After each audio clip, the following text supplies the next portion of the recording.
ስፔን ከቤልጅየም ምሽት 4 ሰዓት ላይ የሚደረግ እንግዲህ ሌላኛው ጥሎ ማለፍ ጨዋታ ነው። ከባድ ጨዋታ ነው ማለት ነው። ዓለም በጉጉት የሚጠብቀው ጨዋታ ነው።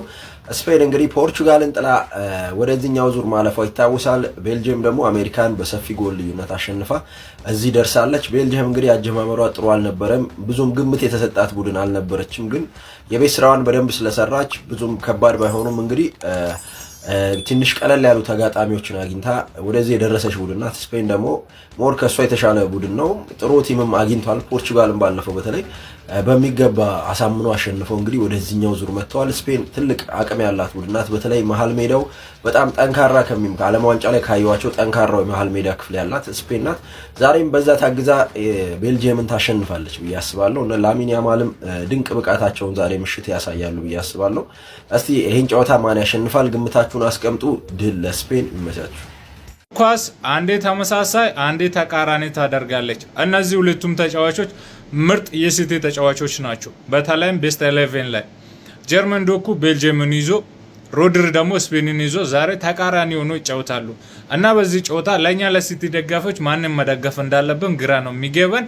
ግን ደግሞ እንደ ሁኔታው አንዱን መወሰን አለብን። እኔ ስፔን እንድታልፍ ፈልጋለሁ። መጨረሻ ላይ ሳሚ ፋይናል ላይ ምናልባት ፈረንሳይን ማቆም ስለምትችል ስፔን፣ ሌላኛው ነገር ደግሞ ፈረንሳይን እንዴት ማቆም እንደምትችል ስፔንን በደንብ አውቃለሁ። ግን ደግሞ ለምን እንድታቆም እንደፈለኩት ደግሞ ምክንያቱም ልንገራችሁ።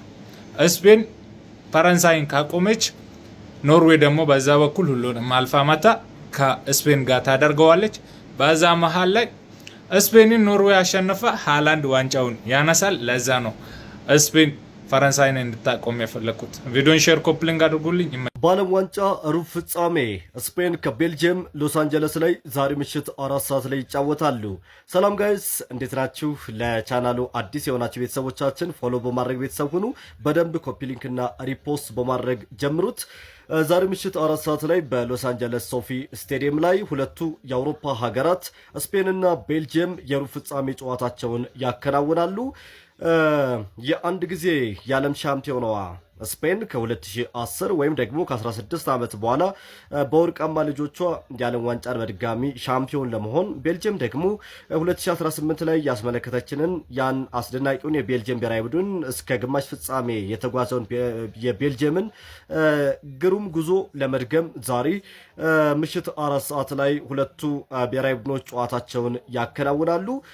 ላራዎቹ እየተባሉ የሚጠሩት የስፔን ብሔራዊ ቡድን በዚህ ውድድር ላይ አንድ ምግብ አልተቆጠረባቸውም። በ5 የዓለም ዋንጫ ጨዋታዎች ላይ በክሊንሺት ወጥተዋል። በአንጻሩ ቀይ ሰይጣኖቹ የቤልጅየም ብሔራዊ ቡድን ደግሞ ሳይጠበቁ በ32 ዙር ሴኔጋልን እንዲሁም ደግሞ በ16 ዙር ደግሞ አዘጋጇን አሜሪካን 4-1 አሸንፈው ለዚህ ወሳኝ የሩብ ፍጻሜ ጨዋታ ደርሰዋል። ሁለቱ ቡድኖች በዓለም ዋንጫ ሲገናኙ ያሁኑ ለሶስተኛ ጊዜ ነው። በሁለት አጋጣሚዎች በዓለም ዋንጫ ጨዋታ ከዚህ በፊት ተገናኝተው ነበር። አንድ ጊዜ ቤልጅየም በመለያ ዓመት በሩብ ፍጻሜ ጨዋታ 1986 ላይ በመለያ ዓመት አሸንፋ ወደ ግማሽ ፍጻሜ አልፋ ነበር። እንዲሁም 1990 ላይ በምድብ ጨዋታ ስፔን 2-1 ማሸነፍ ችላ እንደነበረ እንግዲህ መረጃዎች ያሳያሉ ማለት ነው። ዛሬ ምሽት 4 ሰዓት ላይ ጨዋታው ይከናወናል። እኛም እንደተለመደው ባንጋፋው ኤፍኤም አዲስ 97.1 ከምሽቱ 3 ሰዓት ከ30 ጀምሮ ይህንን ተጠባቂ ጨዋታ በቀጥታ ስርጭት ወደ እናንተ የምናደርስ ይሆናል። ማን ያሸንፋል? ቤልጅየም ወይስ ስፔን? ግምቶቻችሁን ኮሜንት መስጫው ላይ አስቀምጡልን። ከዚህ ሰዓት ጀምሮ ግምት ማስቀመጥ ይቻላል በዚሁ በቲክታክ በዩቲዩብ ከዚህ በተጨማሪም በኤፍኤም አዲስ 97.1 ላይ ይህንን ተጠባቂ ፍልሚያ ወደ እናንተ እናደርሳለን። የሁለቱ ብሔራዊ ቡድኖች አሸናፊ ከፈረንሳይ ብሔራዊ ቡድን ጋር በግማሽ ፍጻሜው የፊታችን ማክሰኞ ዳላስ ላይ ጨዋታቸውን የሚያከናውኑ ይሆናል። ማታ እንገናኝ። በደንብ ኮፒሊንክ እና ሪፖስት አድርጉት። ፎሎ ያላደረጋችሁ ፎሎ አድርጉ። ይመቻችሁ። ዛሬ ለኛ ለሲቲ ደጋፊዎች ማን ነው የምሬን ብላችሁ ከባድ ቀን ነው የምሬን ብላችሁ ለንጉሱ ነው የምንደግፈው ወይስ ለመሃል ሜዳ ሞተራችን ሮድሪ ነው የምንደግፈው? ዛሬ እኔ ግራ ተጋብቻለሁ ነው የሚላችሁ የምሬን ብላችሁ ሲቲ ፋሚሊ። ግን ልጠይቃችሁ ሲቲ ፋሚሊ ዛሬ እንደ ሲቲ ደጋፊነታችን ለማን ነው የምንቋጥረው? ለቤልጅየም ለኬዲቢ ወይስ ለስፔን ወይ ለሮድሪ? ለማን ነው የምንቋጥረው? እስኪ ሐሳባችሁን ሁላችሁም ኮሜንት ላይ አጋሩኝ የምሬን ብላችሁ ለማን እንደምንቋጥር ማለት ነው። ይቅርታ አድርጉልኝ። ዛሬ የማን ሲቲ ደጋፊዎች ያው የስፔን ደጋፊዎችም ሊሆኑ ይችላልችሁ፣ ግን እኔ የቤልጂየም ደጋፊ ነኝ፣ የንጉሱ ሀገር ደጋፊ ነኝ። የምሬን ብላችሁ ማለት እግር ኳስ ውለታዋን መክፈል ካለባት በቃ ይሄን ዋንጫ በልቶ ቢያጠናቅቅ ነው ደስ የሚለኝ ብያቸዋለሁ። የምሬን ብላችሁ ማለት በንጉሱ ማንም እንዳይመጣብኝ ዛሬ በኪንግ ኬዲቢ በቃ ጭራሽ በሱ እንዳይመጣብኝ። እሱ ሲያለቅስ ሲያዝን ማየት አልፈልግም ነው የሚላችሁ። የምሬን ብላችሁ ይህ የዓለም ዋንጫ የመጨረሻው ነው። ስለዚህ ዛሬ ቤልጂየም ማሸነፍ አለባት። በደንብ ነው የሚቋጥረው ዛሬ ለቤልጂየም ማለት። እናንተስ ለሮድሪ ወይስ ለኬዲቢ ለማን ይመስላችኋል? እርግጠኛ ነኝ አብዛኛው ሲቲ ደጋፊ የኬዲቢ ደጋፊ ነው፣ እርግጠኛ ነኝ ማለት ነው። ይመቻችሁ። እስኪ ሀሳባችሁን አጋሩኝ።